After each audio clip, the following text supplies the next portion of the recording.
आमतौर पर चुनाव से पहले ईवीएम का मुद्दा हर बार जो है वो निकल कर सामने आ जाता है, लेकिन इस बार चुनाव के बाद से जब एक तरफ एनडीए की सरकार बन चुकी है और आईएनडीआईए अलायंस विपक्ष में बैठ चुका है, इस बीच ईवीएम को लेकर लगातार सवाल खड़े होने लगे।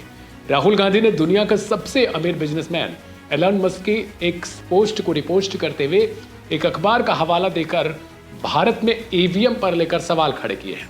राहुल ने पोस्ट में लिखा है, भारत में ईवीएम एक ब्लैक बॉक्स है और किसी को भी उसकी जांच करने की अनुमति नहीं है।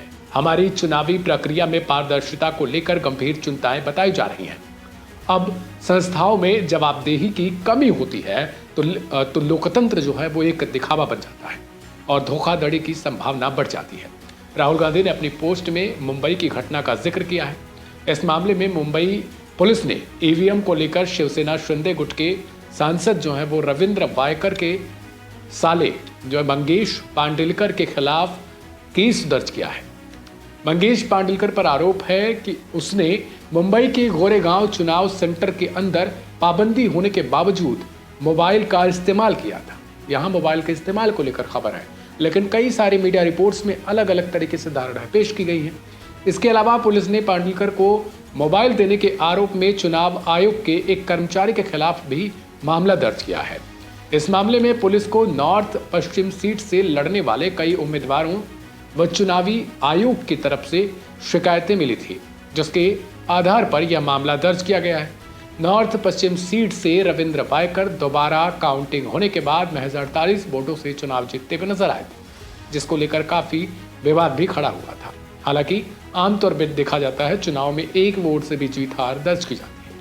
आपको बता दें कि मुंबई उत्तर पश्चिम लोकसभा सीट से शिवसेना यानी एकनाथ शिंदे गुट के उम्मीदवार रविंद्र वायकर ने सिर्फ 48 वोटों से जीत दर्ज की।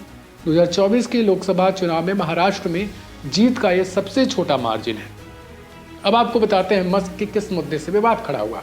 दरअसल एलन मस्क जो अमेरिकी राष्ट्रपति चुनाव में इलेक्ट्रॉनिक वोटिंग मशीनों वाली यानी ईवीएम से नहीं कराने की सलाह दी है। उन्होंने सोशल मीडिया साइट एक्स पर लिखा अपनी पोस्ट में कि इलेक्ट्रॉनिक वोटिंग मशीनों को खत्म कर देना चाहिए, इससे इंसानों या एआई द्वारा हैक किए जाने की खतरा है। हालांकि ये खतरा कम है, फिर भी बहुत ज़्यादा दिखाई देता है। अब सवाल ये है कि भारत में जब सुप्रीम कोर्ट से लेकर ईसीआई तक की संस्थाओं ने कह दिया कि हमारे यहाँ की ईवीएम और दूसरे देशों की ईवीएम में बहुत सारी चीज़ें अलग हैं, हमारे यहाँ की इलेक्ट्रॉनिक वोटिंग मशीन डायरेक्ट किसी बिजली कनेक्शन या फिर किसी और चीज़ों से नहीं चलती है, ना किसी तरीके का सॉफ्टवेयर होता है, बल्कि एक बैटरी संचालित कैलकुलेटर की तरह काम करता है। हालांकि किसका जवाब सही है ये आने वाले समय में पता चलेगा। इस खबर में फिलहाल इतना ही। मेरा नाम था दिव्यांशु और आप देख रहे थे वन इंडिया हिंदी। कैमरे के पीछे मेरे साथ साथी थे फुरकान। नमस्कार।